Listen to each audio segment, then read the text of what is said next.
이제 제가 그런 구호에 맞게 4년 동안 제대로 활동했는지 지금부터 여러분들에게 제가 전주를 위해서, 전라북도를 위해서, 또 대한민국을 위해서 했던 활동들을 하나하나 소개해드리도록 하겠습니다.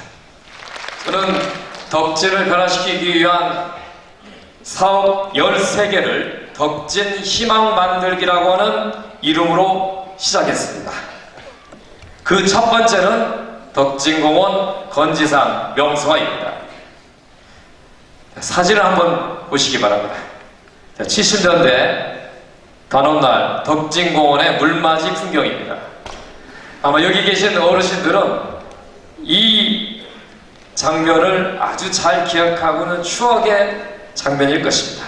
전국에서 단오날 수만 명이 몰려들어서 머리 감고 목욕하는 이 진풍경은 어느 날부턴가 우리는 볼 수 없게 되었습니다. 저는 덕진공원의 옛 명성을 반드시 되살려야 한다고 생각합니다. 그 첫 출발점은 지금은 도시화로 더러워져 버린 덕진 호수의 물을 깨끗하게 만드는 일부터 시작해야 한다고 생각했습니다. 문제는 어떻게 호수 수질을 개선하느냐는 문제입니다. 어떤 분들은 전주천 물을 끌어오자 거대한 지하수를 파자고 제안했습니다. 그러나 저는 그런 토목공사 대신에 건지산 99급에서 내려오는 깨끗한 물을 덕진 호수로 1년 내내 끌어들일 수가 있다면 수질을 개선할 수 있다고 판단했습니다. 전문가의 용역을 통해서 동물원 쪽에 침투형 조류지를 만들고 이 물을 자연스럽게 흘려보내 조경단 앞에 생태 습지를 만들고 자연 정화 방식으로 수질을 개선하는 방식을 제시했습니다. 자, 문제는 돈입니다. 수백억에 달하는 막대한 사업비를 어떻게 마련하느냐입니다. 전주시 재정으로는 불가능한 일입니다. 그래서 국비 확보를 위해 환경부를 2년 동안 만나서 끈질기게 설명하고 설득했습니다. 그런 끝에 결국 337억의 예산을 확보해서 본격적으로 덕진 수질을 개선하기 위한 사업이 시작되었습니다. 5년에 걸쳐 진행되는 이 사업이 성공적으로 마무리되면 매년 한옥마을을 찾는 700만 명의 관광객이 한옥마을만 들렸다가 가버리는 것이 아니라 덕진공원과 건지산을 걷고 해가 떨어지면 밥을 먹고 잠을 자는 1박 2일 도시 관광 코스로 만들어 전주에 많은 일자리를 만들고 경제적인 활력을 이룰 수 있다는 목표를 가지고 덕진공원과 건지산을 세계적인 공수로 만들자고 하는 이 사업은 반드시 성공시켜야 됩니다.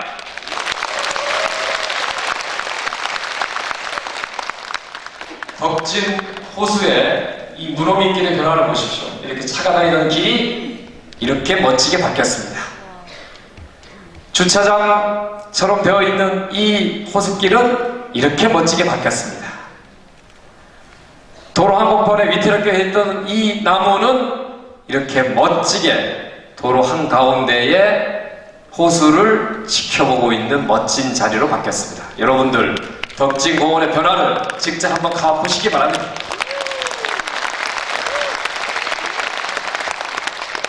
자, 이제 건강도시 전주 만들기에 대해서 제가 말씀드리겠습니다. 모든 사람들에게 똑같은 소망이 있다면 그것은 건강하게 오래 사는 꿈일 것입니다. 우리나라의 의료기술은 치료기술 측면에서는 세계 최고 수준입니다. 그러나 아플 때 잘 치료해주는 것보다도 안 아프게 만들어주는 것이 저는 국가의 역할이었다고 생각합니다. 유감스럽게도 우리나라는 예방의료에 대한 투자가 아주 인색합니다. 저는 병을 예방하도록 도와주고 병에 걸리면 잘 치료해주고 병의 사후관리까지 잘 해주는 세계에서 가장 뛰어난 보건의료 시스템을 만들겠다고 하는 목표를 가졌습니다. 그것을 건강도시 전주라는 이름으로 바로 이곳 덕진구에서 시작했습니다. 사실은 완산구에는 다가동에 보건소 한 곳, 평화동에 보건지소 한 곳이 있지만 덕진구는 없습니다.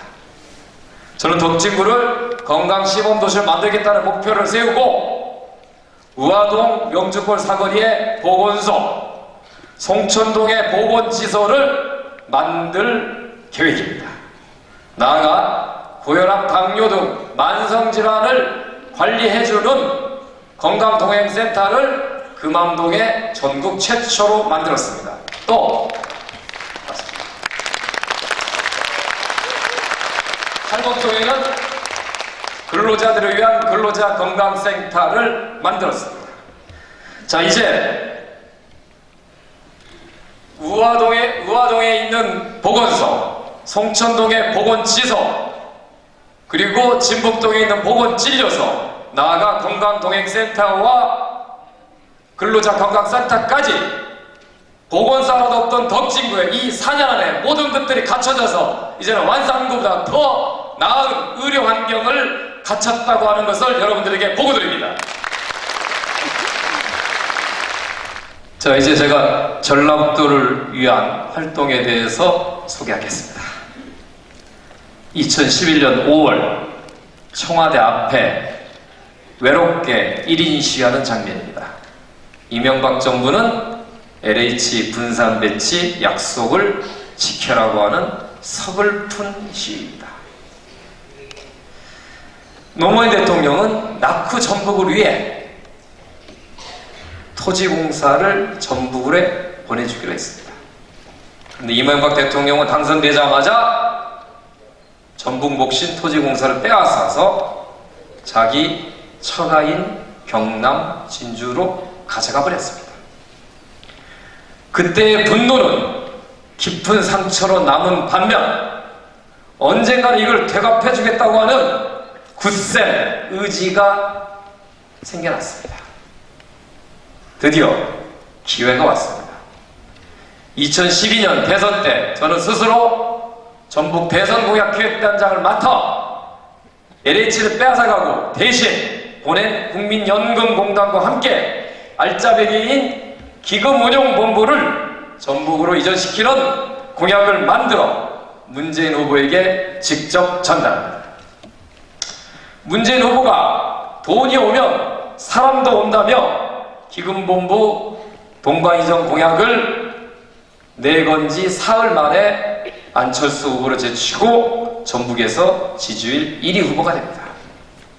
그러나 대선 후배로 이 모든 것은 물거품이 되어버립니다. 다시 신락 같은 기회가 다가옵니다. 당시에 박근혜 후보의 기금본부 이전 공약 형수막들입니다.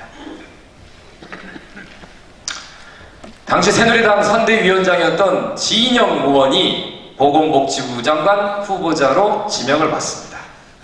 장관 인사청문회에서 지인영 후보를 상대로 기금본부 이전이 당신이 새누리당의 공약이었음을 집요하게 밝혀냅니다. 청문회 준비를 위해서 방대한 자료를 준비하고 며칠 날마을 세워 확보한 증거를 들이밀면서 압박한 끝에 기금본부 이전을 위해 노력하겠다고 하는 진영 장관 후보자의 답변을 이끌어냅니다. 실마리가 풀린 것입니다. 이후 우리는 박근혜 대통령은 약속을 지키라고 하면서 공약이 아니라고 하는 새누리당을 상대로 끈질기게 싸우고 설득한 끝에 기금본부에 전북 이전에 공감한다고 하는 이와 같은 건의문을 만들어서 여야 의원 21명 전원의 서명을 받아서 지도부에 건의하게 됩니다.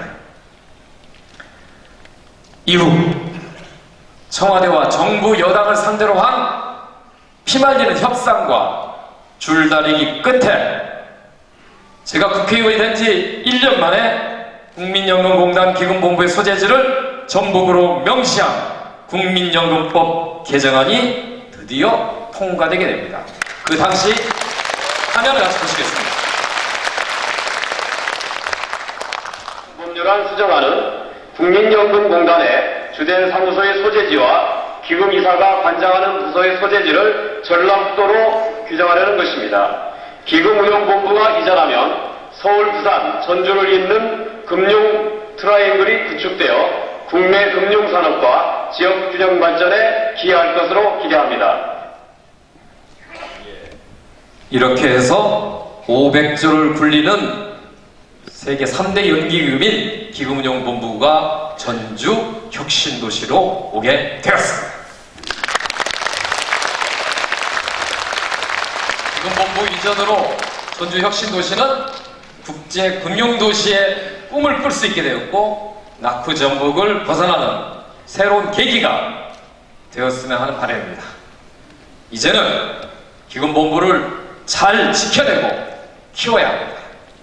500조를 운영하는 세계 세 번째 연기금인 국민연금이 오게 됨으로써 수백 개의 은행과 증권사와 투자신탁사와 자산운용자들의 지점이 전주 혁신도시에 설치되고 10,000개 이상의 좋은 일자리들이 늘어나게 된다고 한국은행은 예측하고 있습니다. 저 김성주가 국제금융도시의 꿈을 꼭 실현하겠습니다. 저에게는 또 하나의 꿈이 있습니다. 전주를 국제금융도시와 함께 탄소 소재 산업의 중심지로 만들겠다는 꿈입니다. 그래서 저는 지난 2014년 5월 전라북도 탄소 산업 육성법을 직접 발의하게 됩니다. 이 법은 특정 지역의 산업 육성을 위한 법은 안 된다는 정부의 반대로 무려 1년 반 동안 잠자다가 천신만고 끝에 작년 11월 산업자원위를 통과합니다. 그런데 막판 법사위에서 새누리당 의원에 의해서 발목이 잡히고 겨우 본회의에 올려놓았더니 새누리당 지도부가 엉뚱하게도 서비스 발전법과 연계 처리하자고 우기는 바람에 지난 연말에 통과되지 못했습니다. 지금 팔복동에는 효성 공장이 가공되고 물건 생산해서 수출하고 있습니다. 여기까지 오는데 지난 몇 년 동안 여기 계신 송화진 지사님을 비롯한 전라북도와 전주시가 많은 노력을 기울였습니다. 여기에 투자된 돈만 해도 4천억이 넘습니다. 그러나 이제 우리는 똑같은 사업을 경쟁적으로 뛰어나들려고 하는 경상북도와 경쟁해야 됩니다. 저는 어떤 일이 있더라도 제 임기 중에 탄소 산업 육성법을 반드시 통과시켜 전주를 국제금융도시와 함께 탄소 산업의 중심지로 만들겠다고 하는 것을 여러분들에게 말씀드립니다. 자, 이제 대한민국 얘기를 좀 드리겠습니다. 국민들이 아플 때 가장 걱정되는 것이 병원비와 간병 부담입니다.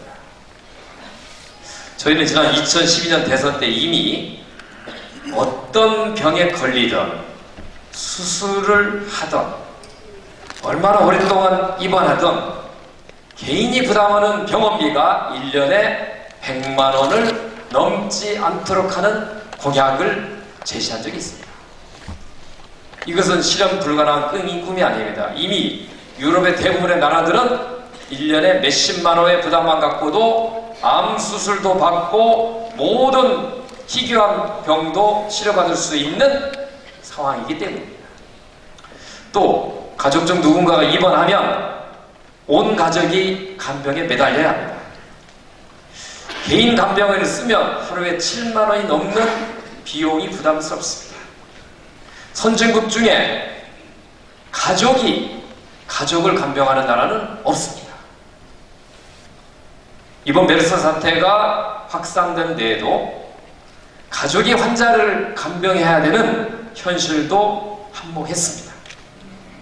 저는 간호와 간병 서비스를 모두 병원의 전문 의료 인력에 의해서 담당하도록 하는 의료법 개정안을 발의했고 이 법안은 지난 12월 통과됐습니다.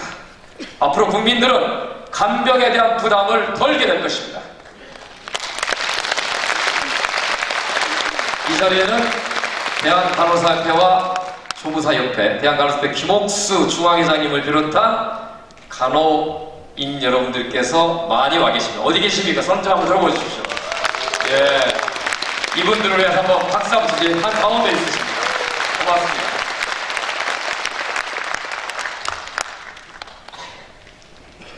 우리나라는 OECD 선진국 중에서 최고의 노후 빈곤 국가로 생활고로에 스스로 목숨을 끊는 노인이 미국에 비해 5배, 영국에 비해서는 20배 많습니다. 세계 최고의 노인 자살 국가라고 하는 오명을 갖고 있습니다. 이런 비극은 국가가 노후를 책임지는 연금 제도가 제대로 안 되어 있기 때문입니다. 지난 공무원 연금 개혁 과정에서 청와대 정부 여당의 군사작전식 밀어붙이게 맞서 저는 3가지 연금 개혁의 원칙을 제시했습니다. 첫째, 적정한 노후소득 보장이 되어야 된다. 둘째, 재정적으로 지속 가능해야 된다. 셋째, 사회적 연대를 실현해야 한다는 것이었습니다. 연금은 무조건 깎아서는 안 됩니다. 어느 정도 여유로운 노후 생활이 가능해야 됩니다. 2014년 12월 정호원 총리를 상대로 한 동영상을 같이 보십시오. 총리의 475만원에 비해서 국회의원을 지낸 저의 78만원 굉장히 부족합니다. 저도 총리처럼 좀 풍족한 연금을 좀 받았으면 좋겠습니다. 참 부럽습니다. 그런데 총리는 자꾸 국민연금 수준으로 공무원연금을 깎아야 된다고 주장을 합니다. 총리께서도 한번 78만원 받고 노후생활 하시겠습니까? 예, 총리는 475만원을 받는데 국회의원을 지낸 제가 78만원 받는다고 본인은 그게 어느 정도 되냐니까 생활에 좀 도움이 될 거라고 답했고 78만원 살아볼 거냐 보니까 아니라고 답변합니다.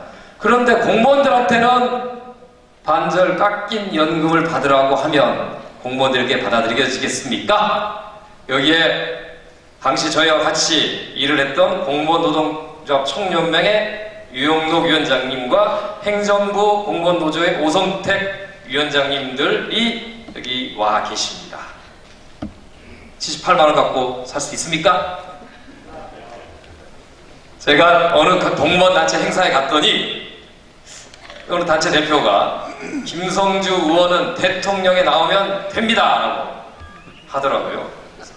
아니 이제 내가 고맙습니다.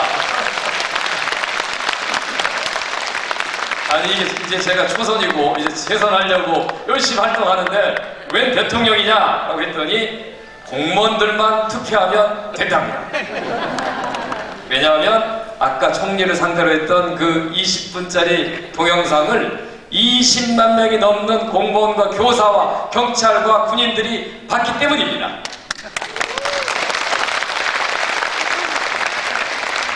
유영록 위원장님 맞습니까? 대통령 되겠습니까? 아 된다고 다 말했습니다.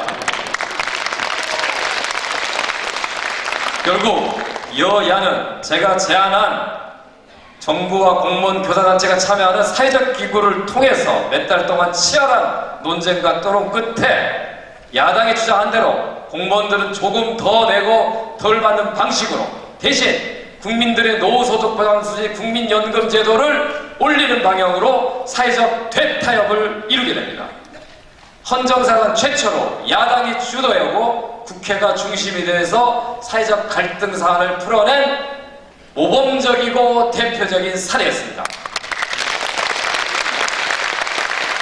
근데 문제는 청와대가 원하는 방식이 아니었다는 이유로 다음날 잠에서 깬 대통령께서 이 여야 합의는 무효다라고 하는 이 한마디에 여당의 유승민 원내대표가 쫓겨나버리는 기가 막힌 현실이 발생했습니다.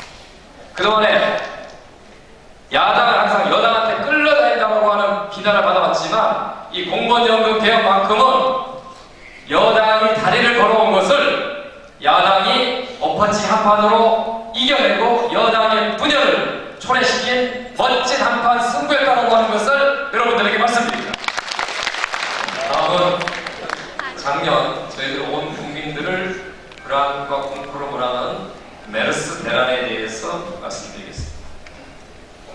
과연 의료 선진국 대한민국은 메르스가 피할 수 없는 무서운 병이었는가? 저는 그렇지 않다고 봅니다. 메르스가 이렇게 커진 데에는 이유가 있습니다. 야당은 당시 청와대 정부의 무능과 무책임에 맞서 신속하게 메르스 대책본부를 만들고 제가 상황본부장을 맡아 정부가 숨기고 있는 진실을 모든 국민들에게 알리고 국민들의 제보를 받는 여당의 역할을 하게 됩니다. 자, 메르스 사태를 이해하는 데 있어서 이 그림을 한번 잘 봐주시기 바랍니다.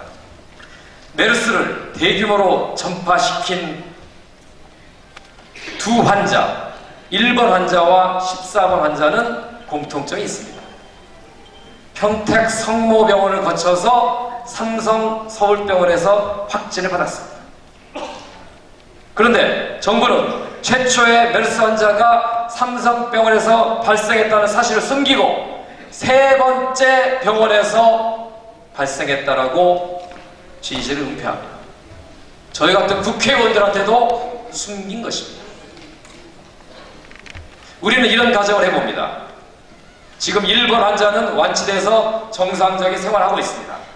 만약에 메르스 환자가 삼성병원에서 발생했다는 사실을 신속하게 국민들에게 알렸다면 14번 환자는 발생하지 않았을 것입니다. 그럼 아마도 메르스는 한두 명의 감염자만 발생하고 단 한 명의 사망자도 없이 대한민국이 성공적으로 방어한 또 다른 전염병 극복 사례로 기억됐을 것입니다. 그러나 박근혜 정부는 이 사실을 은폐합니다. 이 은폐 책임을 밝히기 위한 야당의 국정감사 요구는 청와대 증인과 문영포 복지부 장관이 끝까지 출석을 거부함으로써 무산됩니다. 저는 야당이 승리한 20대 국회가 열리면 맨 첫 번째로 메르스 대란에 은폐된 진실을 밝혀내고 끝까지 책임을 물을 것을 이 자리에서 약속드립니다.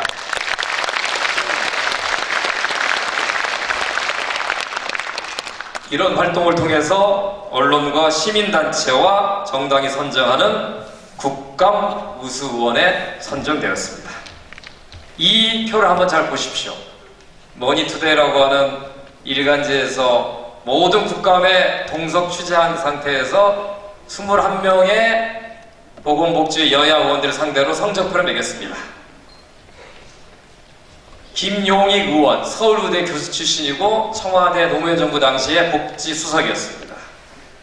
여러분이 잘 아시는 서울대 출신의 안철수 의원, 또 새누리당의 가톨릭의대 출신의 교수인 문정림 의원 같은 우리나라의 쟁쟁한 의료 전문가들 속에서 의대 문턱에도 가보지 못한 저 김성주가 제일 활동을 잘했다고 하는 별 5개짜리 1등에 선정된 이 일을 여러분들에게 말씀드립니다. 이건 절대 자랑이 아닙니다. 여러분들이 선택하신 김성주가 우리나라 최고의 전문가들 속에서도 당당하게 활동을 잘해서 좋은 평가를 받았다고 하는 사실을 여러분들에게 자랑스럽게 말씀드려도 된다는 뜻에서 드리는 말씀입니다.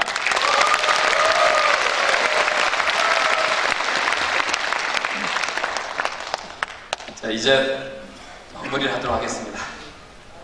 제가 의정보고회를 한다고 하니까요, 우리 지역의 원로 어르신께서 저한테 장문의 편지를 보내셨습니다. 지금 이 자리에도 와 계십니다.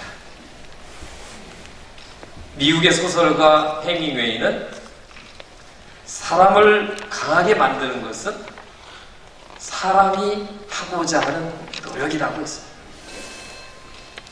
저에게는 꿈이 있습니다. 대한민국을 세계에서 가장 부강한 나라를 만드는 꿈. 우리 국민이 모두 행복하게 잘 살게 되는 꿈. 우리 전북이 낙후에서 벗어나 일자리가 넘쳐나고 인구가 늘어나는 활력 있는 지역이 되는 꿈입니다. 프랑스 철학자 파스칼은 우리의 목표는 항상 미래뿐이라고 했습니다. 우리가 지나간 과거를 되새기거나 과거로 돌아갈 수는 없습니다. 우리는 앞으로 현실을 딛고서 미래로 나아갈 뿐입니다. 특히 우리 전라북도에는 그것이 필요합니다. 김성준 앞으로 뚜벅뚜벅 걸으면서 전라북도와 대한민국의 미래를 열어나가는 일꾼으로 열심히 활동할 것을 다시 한번 이 자리에서 다짐합니다. 고맙습니다.